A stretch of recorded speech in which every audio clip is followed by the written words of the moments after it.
O başlangıçta batılı yaşam tarzı, idealist ve inatçı biri olarak pek de önemsenmezken şimdi Suriye'nin en önemli ismi oldu. Suriye savaşın pençesindeyken yaptığı fuzuli harcamalar, lüks düşkünlüğü ve giyimi kuşamıyla bir türlü dillerden düşmedi. Dünya ona başlarda Doğu'nun Diyanası demiş olsa da lakabı yıllar içinde zalime dönüştü. Savaş suçları işlemekle yargılanan gaddar First Lady'nin son yıllarda yakalandığı amansız hastalıksa tekrar gündeme gelmesine neden oldu. Suriye'nin yıkık ekonomisinde bile savaştan kâr etmenin yollarını bulan bu isim şu anda Suriye'de ekonomik gücün merkezindeki tek kişi. Karşınızda Suriye Devlet Başkanı Beşar Esed'in eşi Esma Esed'in profili. Esma Esed 11 Ağustos 1975'te İngiltere'nin başkenti Londra'nın batısında dünyaya geldi. Oldukça eğitimli ve ekonomik durumu iyi olan bir ailede büyüdü. Babası Fevvaz Ehraz, Londra'daki bir hastanede kardiyoloji doktoru olarak çalışıyordu. Annesi Seher Ehraz ise diplomattı. Aslen Suriye'nin Humus şehrinden gelmiş olsalar da Esma Esed İngiltere'de doğmuş ve uzun yıllar boyunca İngiltere'de yaşamıştı. Suriye vatandaşlığının yanı sıra İngiliz vatandaşlığına da sahipti. Londra'da onu herkes Emma Takma adıyla tanıyordu. İngilizcesi Arapçasından daha iyiydi.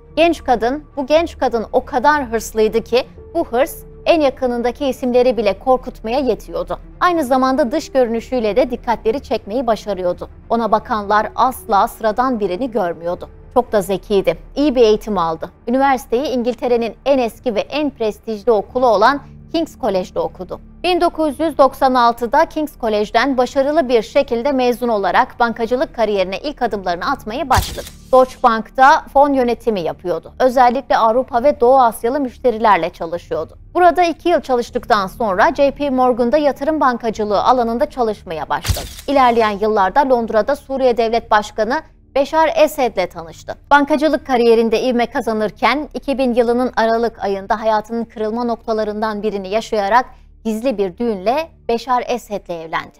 O artık Suriye'nin First Lady'siydi. Esma'nın babasının Esed rejimini eleştirdiği biliniyordu. Bu yüzden bu evliliğe şüpheyle yaklaşılsa da Esma hırslarının ona gösterdiği yoldan son derece emindi. Artık doğup büyüdüğü yer olan İngiltere'den ayrılması gerekiyordu. İyi bir konuma geldiği bankacılık kariyerini de arkasında bırakarak Suriye'ye taşındı. Aslında onun için zor yılların başladığını söyleyebiliriz. Çünkü batılı bir ülkede doğup büyümüşken bir anda kendisini Suriye'de bulması bütün hayatının değişeceği anlamına geliyordu. Ayrıca Beşar Esed'in annesi Esma'ya sadece annelik yap diyor, hiçbir şeye karışmasını istemiyordu. Bu da başkalarının gölgesinde bir hayat demekti. Aslında bu şekilde iktidarda olası bir rekabetin engellenmesi isteniyordu. First Lady İngiliz kimliğini gizlemeye çalışsa da başarılı olamadı. Arapçası üzerine o kadar çok çalıştı ki Suriyeliler İngiliz aksanını fark edemedi. Bir yıl sonra Esed çiftinin ilk çocuğu Hafız Esed dünyaya geldi. 2003'te Zeyn, 2004'te de 3. çocukları Kerim Esed doğdu. Suriye'deki ilk dönemlerinde sevilen bir figürdü. Halkla ilişkiler açısından Suriye hükümetinin önemli bir parçası haline geldi. Kültür, turizm ve eğitim gibi iktidar kavgasına neden olmayacak konularla ilgilendi. Özellikle kadın hakları ve eğitimi konusunda çalışıyordu. Tüm bunlar ilk yıllarda halkın sempatisini toplamasını sağladı. Moda takıntısı vardı. Ünlü tasarımcıların kıyafetlerini giyiyordu. Kıyafetleriyle de sık sık medyanın gündemine geliyordu. Stiliyle sadece ulusal değil, uluslararası medyanın da ilgisini çekmişti. O, batılı giyim tarzı, yaşayış biçimi ve modern görüntüsüyle aynı zamanda Beşar Esed'in dünyaya açılan yüzüydü. Oğlu Hafız Esed'in bir gün Suriye'nin başına geçeceğine inanıyordu. Bu nedenle büyük oğlunu gizli kimlikle Avrupa'da okutmak istiyordu. 2007'de Suriye Gelişim Vakfı'nı kurdu. Bu vakıf aracılığıyla yardım amaçlı faaliyetler yürütüyordu. Ama Suriye Gelişim Vakfı'nın asıl amacını ilerleyen yıllarda görecektik. Ölen Suriyeli askerlerin ailelerini ziyaret ediyor, kanserli çocuklar yararına etkinlikler düzenliyor, kadın hakları için mücadele ediyordu. Bu faaliyetler onu toplumda saygın bir noktaya yükseltmişti. Ta ki Suriye İç Savaşı'nın başladığı yıllara kadar. 2011'de Suriye İç Savaşı başladığında büyük ölçüde sessiz kaldı. Bu sessizlik Esma Esed'in yıllar içinde inşa ettiği sempatiyi kaybetmesine neden oldu. Bu onun imajına büyük bir darbe vurmuştu. 2011'den Suriye ordusunun nispeten güçlendiği 2016'ya kadar ortadan kayboldu. 2018'de Suriye Savaşı devam ederken Cumhurbaşkanlığının resmi Twitter hesabından göğüs kanserine yakalandığını açıkladı. Bir yıl boyunca yoğun bir şekilde kanser tedavisi gördü. Bir yıl sonra 4 Ağustos 2019'da Suriye Devlet Televizyonu'na verdiği bir röportajla kanseri yendiğini duyurdu. Bu süre zarfında Esma Esed ülkesinde daha etkili bir isim haline gelmişti. Beşar Esed göğüs kanserini yenen eşini artık ekonomi toplantılarına da davet ediyordu. Böylece First Lady Suriye'nin ekonomisinin yönetiminde söz sahibi olmuştu. Çifti yakından tanıyanlar Esma Esed'in Beşar Esed üzerinde büyük bir etkisinin olduğunu söylüyordu. Aslında First Lady ne istiyorsa kısa sürede elde ediyordu. Ekonominin gidişatı hiç de parlak değildi. Harcamaların büyük bir bölümü askeri ve kamu ödemelerine gidiyordu. Özellikle Rusya ve İran'a olan ciddi borçlar ekonomiye büyük ölçüde ket vuruyordu. Aralık 2019'da Suriye lirası dolara karşı %95 değer kaybetmişti. Bu dönem sık sık sessizliğe boğulan Esma Esed'in yeniden ortaya çıktığı dönemdi. O artık ülkenin resmi ekonomi toplantılarına katılmıyordu. Kendi yönettiği gizli ve küçük bir ekonomik konsey olarak bilinen bir konseyin başındaydı ve daha çok bu konseyin toplantılarıyla ilgileniyordu. Konseyde yer alan isimler ise ailenin yakın destekçileri ve iş ortaklarından oluşuyordu. Kurduğu sivil toplum kuruluşları Esed ailesinin geniş bir himaye ağı kurmasına yarıyordu. Bu sayede yurt dışından Suriye'ye akan yardım paraları direkt olarak Esed ailesinin kontrolüne geçiyordu. İş adamlarından mafyavari bir yöntemle toplanan paralar Esma Esed'in kurduğu yardım kuruluşlarında ya da Esedlerin kontrol ettiği banka hesaplarında toplanıyordu. O dönemde bu yolla toplanan mevduat yüz milyonlarca doları bulmuştu. Aslında yaptığı şey halkın servetini zimmetine geçirmekten başka bir şey değildi. Bunu yaparken kullandıkları iki yöntem vardı: tutuklama tehdidi ve mallara el koyma. Gayrimenkulden bankacılık ve iletişim sektörüne kadar pek çok sektörde Esma Esed'in izi var. Paraysa yakın ortaklarının paravan şirketleri ve offshore hesaplara gidiyor. El konulan mallar da vardı. Bunlar arasında Suriye'nin en büyük şirketi Çam Holding ve telekomünikasyon şirketi Siryatel vardı. Bu dev şirketlerin başındaki isimse Esma Esed'den başkası değildi. Ama ilginçtir ki Esed ailesinin adı hiçbir resmi belgede yer almıyordu. Mal varlığının sahipleri kağıt üzerinde Esedlerin dostlarıydı. Bunlardan biri de Beşar Esed'in ekonomi danışmanı İbrahim'di. Suriye, Lübnan ve hatta Sayman adalarındaki onlarca şirketin evraklarında İbrahim'in adı geçiyordu. Hatta 2019'da Esma Esed adına bir telekomünikasyon şirketi olan Emmatel kurulmuştu. Bu şirketin adı Esma'nın İngiltere'de kullandığı isim olan Emma'dan geliyordu.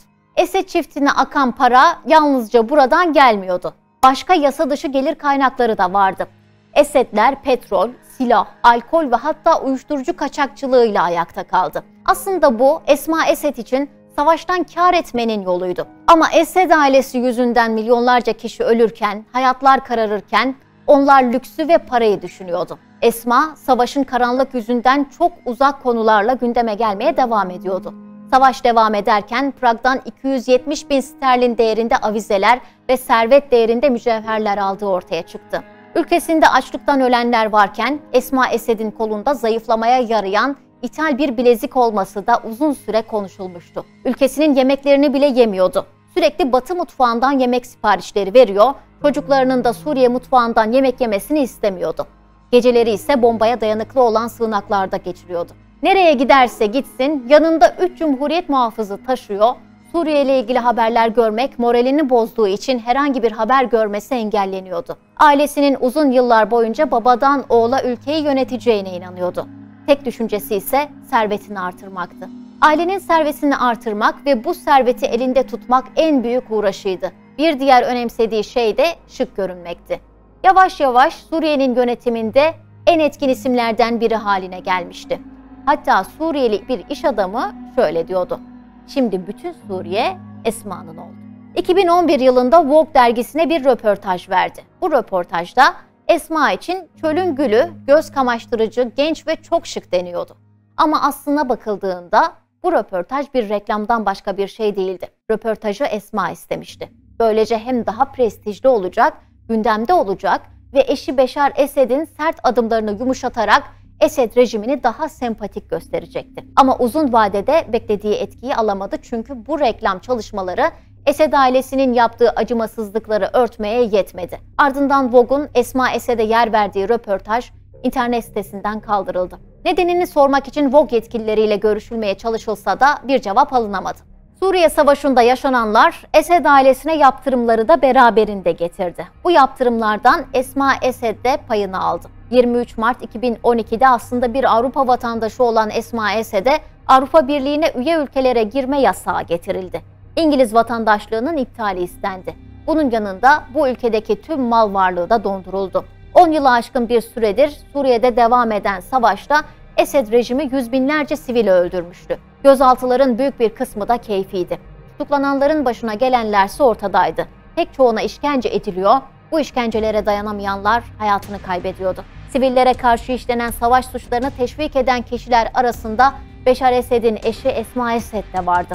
Esma Esed'in savaş suçu işlediği yönündeki iddialar çok güçlüydü. Terör eylemlerini kışkırtmak ve teşvik etmekle suçlanıyordu. İşlediği savaş suçlarına ilişkin 2 gizli dosya hazırlandı ama dosyaların detayları kamuoyuyla paylaşılmadı. Vatandaşı olduğu İngiltere'de savaş suçu ithamıyla hakkında ön soruşturma başlatıldı. Esma Esed, Suriye Devlet Başkanı'nın eşi olarak girdiği siyaset dünyasında ellerine kan bulaşan, zulme sessiz kalmakla yetinmeyip savaşı körükleyen, milyonlarca insanın canından, yerinden, yurdundan olurken sadece kendisini düşünen biri olarak tarihe geçti. Yaptıkları ise ellerindeki kanı gizlemeye yetmedi, hiçbir zaman da yetmeyecek.